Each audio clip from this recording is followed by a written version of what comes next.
Nós queremos conversar hoje a respeito de Israel. Israel, nós sabemos que tem sido, como a Bíblia fala a respeito de Jerusalém, uma pedra pesada para todos os povos.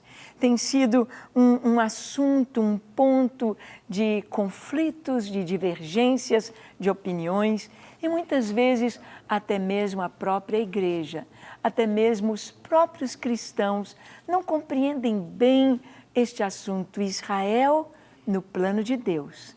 Israel dentro do plano de Deus e a igreja. Israel e a vinda de Jesus. Israel no meio das nações. Israel, um milagre de Deus na história da humanidade e no nosso século. Vamos então conversar um pouquinho sobre isto. Pastor Carlos, é uma alegria muito grande tê-lo conosco aqui no programa. A alegria é minha e agradeço a oportunidade que o programa Gideões dá para eu falar e também para colocar um pouco no ar sobre o nosso ministério. Isso. A gente fica muito feliz porque todas as vezes que estamos juntos, todas as vezes que eu converso com você, Deus nos traz tanta graça, tanta sabedoria e principalmente você que está tão diretamente ligado a Israel, nos traz notícias quentinhas, nos traz esse quadro de como está Israel nos dias de hoje. Pastor Carlos, você tem ido a Israel, Deus tem usado o ministério. Antes da gente continuar a nossa conversa, eu queria que você falasse um pouquinho sobre o ministério onde Deus te colocou. O que significa fazer aliados judeus? O que é isso? Fale um pouquinho do ministério. A Operação Êxodo é um ministério muito importante no contexto de Israel. Tem judeus espalhados pelos 4 cantos da terra e tem judeus em situações deploráveis, difíceis, judeus em situações de zona de guerra, zona de conflito e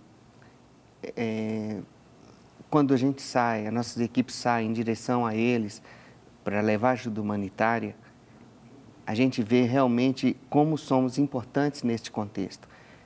A nação de Israel é uma nação que não dá conta de fazer tudo. E graças a Deus que tem cristãos, pessoas de bom coração, de bom corações, para poder fazer essa ajuda, para poder dar esse suporte, até que esses judeus possam alcançar a agência judaica e ali começar os trâmites para documentações e eles empreenderem a aliar, que é esse retorno, né? Aliar, que significa subir, restaurar, para ele restaurar as suas raízes. Sim. Pastor, às vezes nós pensamos que as promessas de Deus, as profecias bíblicas, que elas se cumprem automaticamente. A gente às vezes pensa assim, Deus falou e vai cumprir e tudo é automático. Mas principalmente na história de Israel, nós vemos como que Deus usa as pessoas.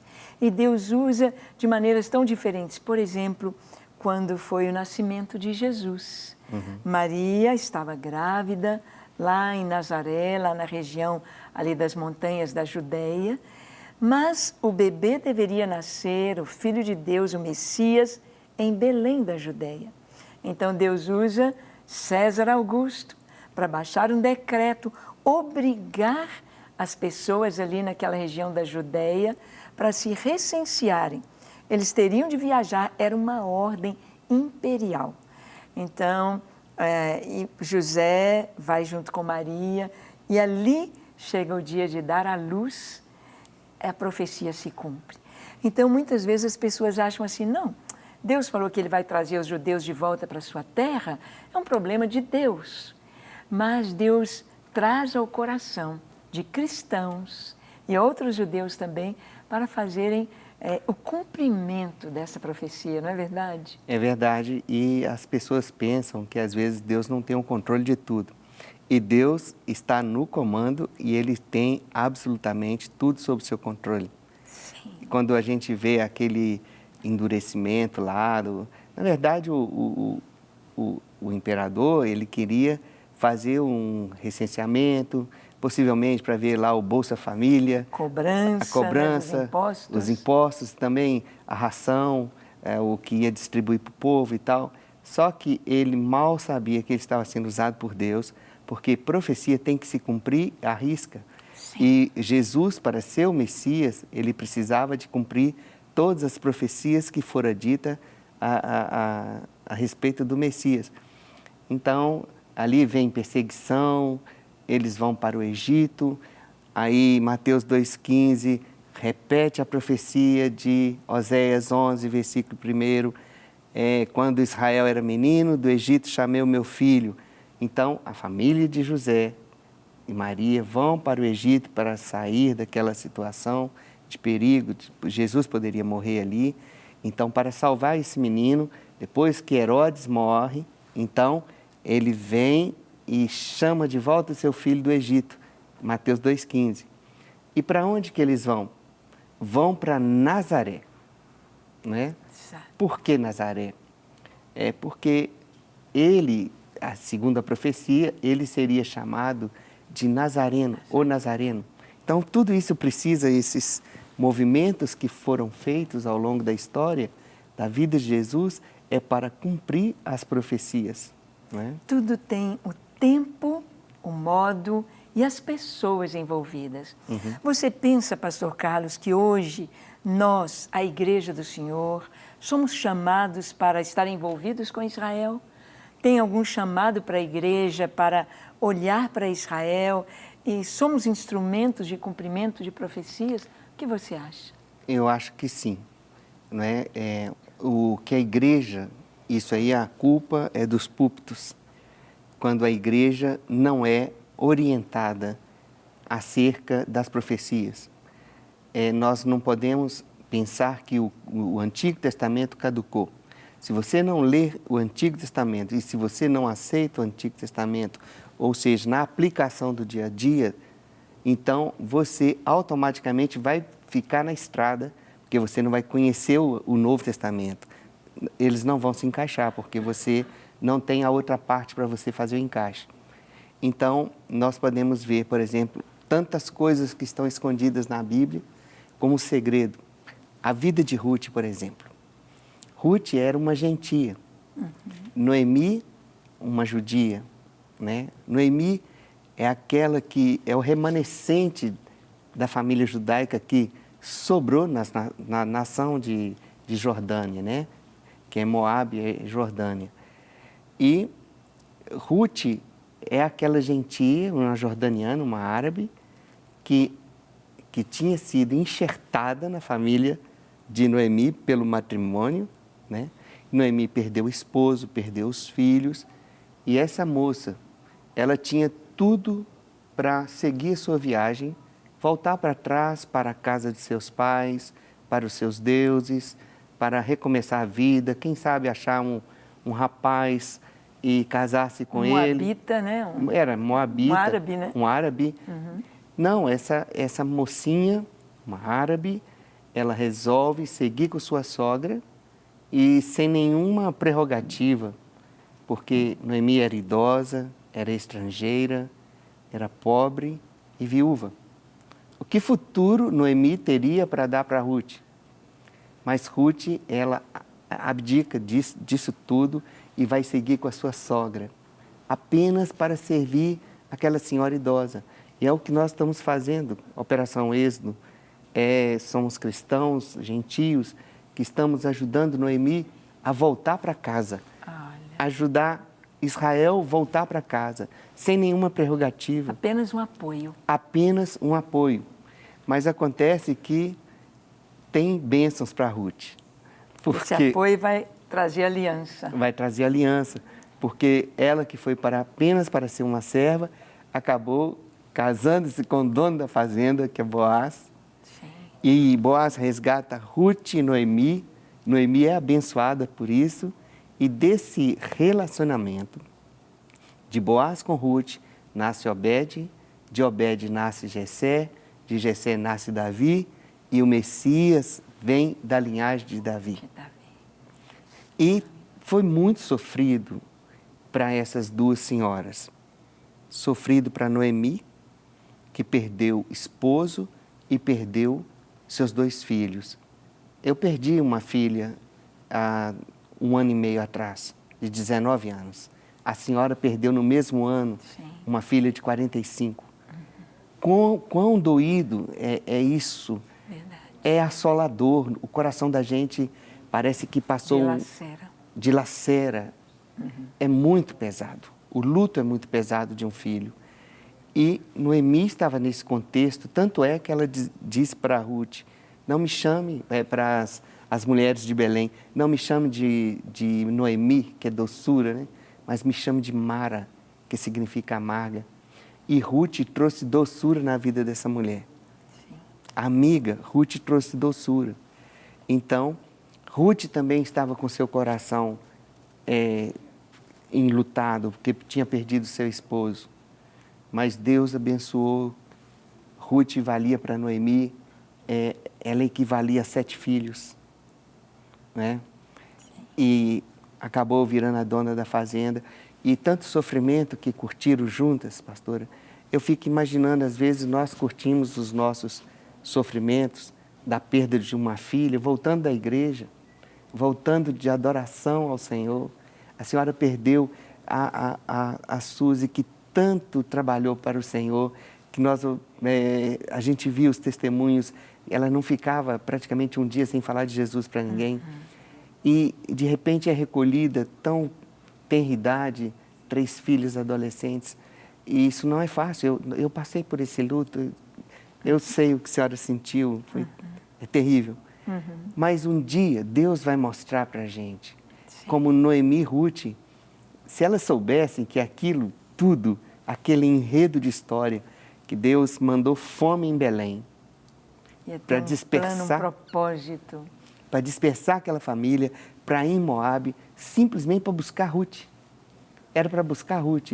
E Noemi curte 3 lutos pesados, Ruth curte o seu luto do seu esposo, e de repente tem que ir para um país estranho, com uma mulher idosa, estrangeira, né? Viúva, pobre, e Deus construindo a história. Eu sei que Deus vai fazer desse sofrimento que nós estamos atravessando por ele. Sim. Deus está construindo uma história. Sim. Que só na eternidade nós vamos ver o fruto desse penoso luto. Sim, é verdade, é verdade. Bem, nós estamos conversando aqui sobre Ruth, Noemi, sobre como os planos de Deus foram para que chegasse em Jesus, chegasse na pérola de grande valor, chegasse no presente, no tesouro para toda a humanidade, que é o Messias, que é a salvação, que é a reconciliação com Deus através de Israel, através do Messias nascido ali em Belém. Assim como Deus trouxe nessa história tão linda Ruth para vir o rei Davi, para de Davi vir Jesus. Eu sei que você está pensando, bom, e que tem isso tudo a ver com os dias de hoje, o que tem tudo a ver com Israel. Antes de continuarmos com a nossa conversa, eu quero que você assista comigo uma reportagem sobre Israel hoje. Que você tenha um vislumbre de como está esta nação. Uma nação tão jovem, das mais jovens da terra. Uma nação tão jovem, tão pequena, com um potencial tão grande. Quero que você veja um pouco de Israel e um pouco do que o Ministério Êxodo tem feito para Israel. Assista comigo e continuaremos a nossa conversa. Vamos lá. 29 בנובמבר 1947 קיבלה עצרת האומות המיוחדות. No dia 14 de maio de 1948, era declarada a independência de Israel. Ao longo dos anos, os países árabes se recusaram a manter relações diplomáticas com Israel, não reconhecendo a existência do Estado judeu. De lá para cá, foram inúmeras guerras e conflitos. Israelenses e palestinos reivindicam Jerusalém como sua capital, o que mantém o histórico de conflitos na região. Durante a história, a cidade já foi destruída pelo menos 2 vezes, atacada 52 vezes e capturada e recapturada outras 44 vezes.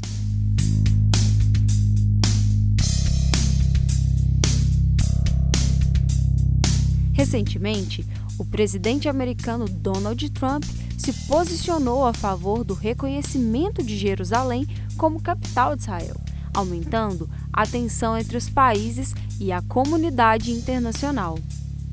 Em oposição à declaração de Trump, a Liga Árabe, união política de 22 países islâmicos, luta pelo reconhecimento da Palestina e pela divisão de Jerusalém. Eles reivindicaram o apoio da ONU, que cada vez mais se aproxima do domínio islâmico. O posicionamento de Trump também gerou controvérsias entre políticos e religiosos. Para líderes de diversas partes do mundo, o ocorrido botou lenha na fogueira e pode agravar os conflitos na região. Assim, como se tomar proporção mundial pode afetar a segurança de outros países. Para alguns religiosos, os Estados Unidos defenderem sua posição sobre Jerusalém na Assembleia Geral das Nações Unidas pode ter dado início à guerra profetizada por Ezequiel sobre a terra de Gog e seu rei Magog. Alguns judeus acreditam que esses são os sinais que o Messias está vindo. Para os cristãos, esses são sinais que Jesus está voltando e o que está escrito em Apocalipse está se cumprindo. Decididos a ajudar os judeus nesse retorno a Israel, um grupo de cristãos criaram a Operação Êxodo Ebenezer, onde dão apoio financeiro e por meio da oração. A Missão Êxodo possui representantes em mais de 50 países e já ajudaram mais de 150 mil judeus. Um dos objetivos-chave é alcançar igrejas nas nações para que possam entender e ser parte do plano de Deus para o povo de Israel nesses dias.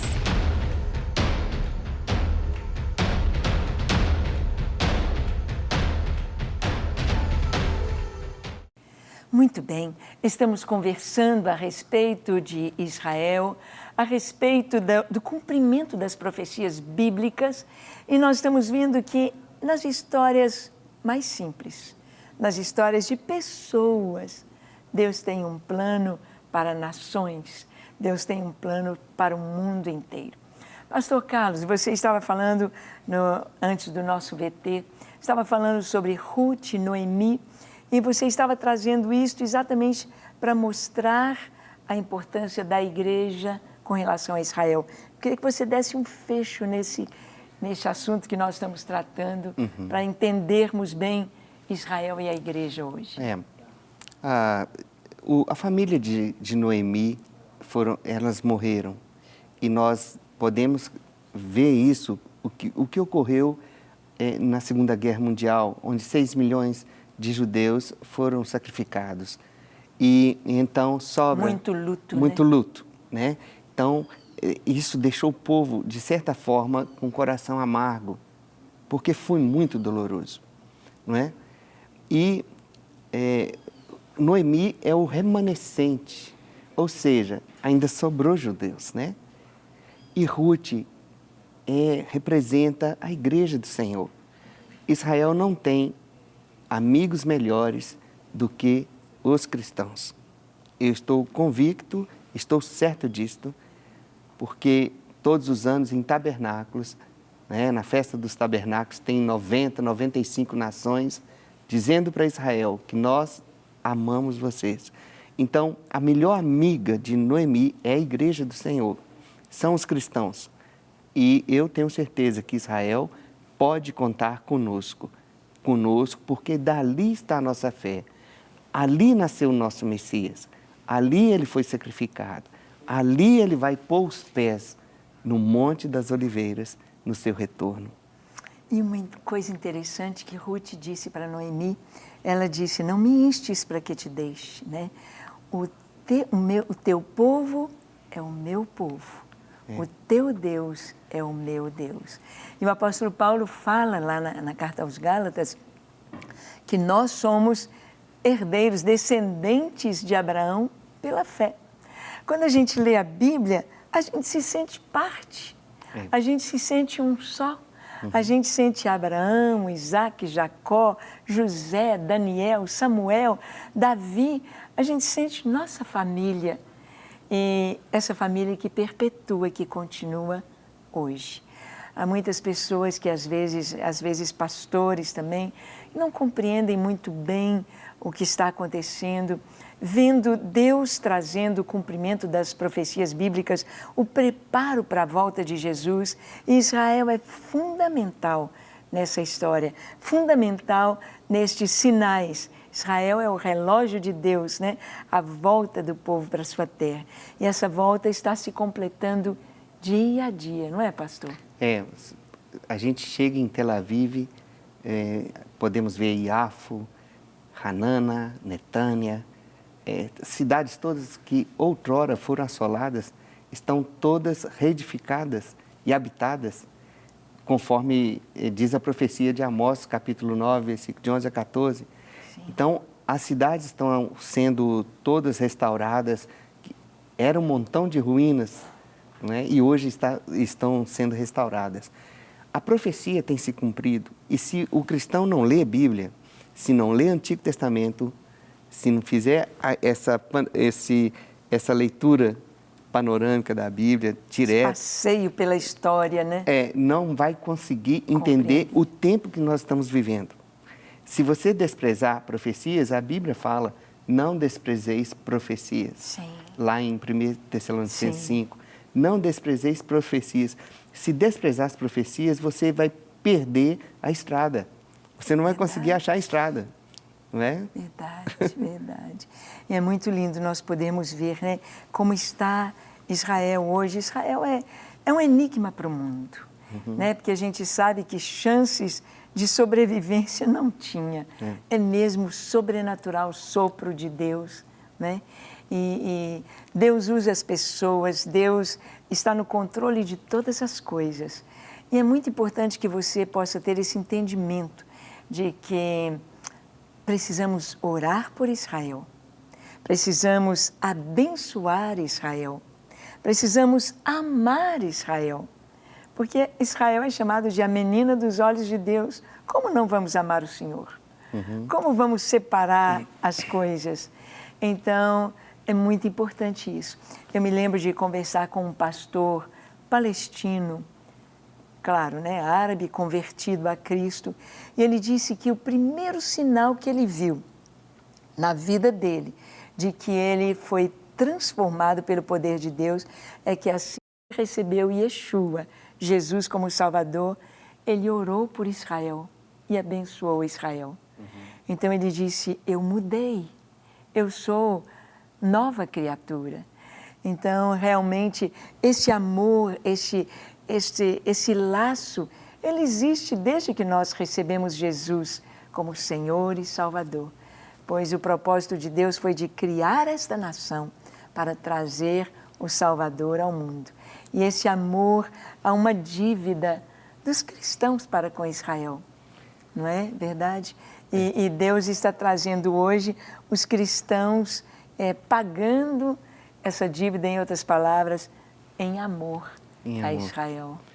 E nós queremos que o povo judeu viva, que as nações vivam. Nós queremos que o povo judeu tenha a sua liberdade de estar em sua terra. E quando a gente vê o Irã querendo destruir Israel, falando publicamente que Israel está com os dias contados, isso entristece muita gente.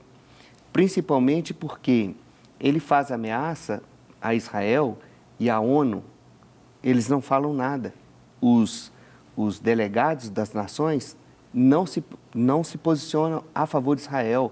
Espera aí, estão querendo destruir uma nação. E se fosse, por exemplo, essa ameaça do Irã para com a França? Será que contra a Alemanha? Se ele dissesse que ia destruir a Alemanha, esses países contra a Inglaterra não iriam se manifestar e haver uma manifestação mundial, que a ONU ia se mobilizar e tal? Mas como é Israel, eles ficam calados. Isso aí, esse silêncio das nações é um silêncio perturbador, porque eu não me calarei. Sim. Eu não concordo com esse silêncio. Sim. Eu acho que Israel, como toda e qualquer nação, deve ter o seu direito de existir. E aquela cidade, Jerusalém, que é a pedra pesada para todos os povos, Sim. ela foi comprada com dinheiro pelo rei Davi. Davi comprou de Araúna e de Ornã a eira e os bois. A eira custou, na mão de Ornã, 600 ciclos de ouro, que é 917 mil reais hoje. Os bois custaram 50 ciclos de prata, que se fosse hoje, seria 50 reais. Então, e teve um preço, e eles eram jebuseus, eles queriam dar aquela eira para Davi, de graça. Davi falou assim, eu não oferecerei nada ao Senhor que não custe nada para mim. Então, aquilo foi comprado quando? Há 3.000 anos atrás. Israel é o dono da terra. Os herdeiros. Os herdeiros compraram Jerusalém. Aonde está a esplanada do templo, ali toda a vida pertenceu a Israel. Sim. Então, e legitimamente, e quando querem afrontar Israel, estão afrontando o Deus de Israel. Verdade. Porque ele estabeleceu Jerusalém para colocar o seu trono. É ali que estão os 12 tronos de justiça, que é onde os 12 apóstolos vão julgar as 12 tribos de Israel.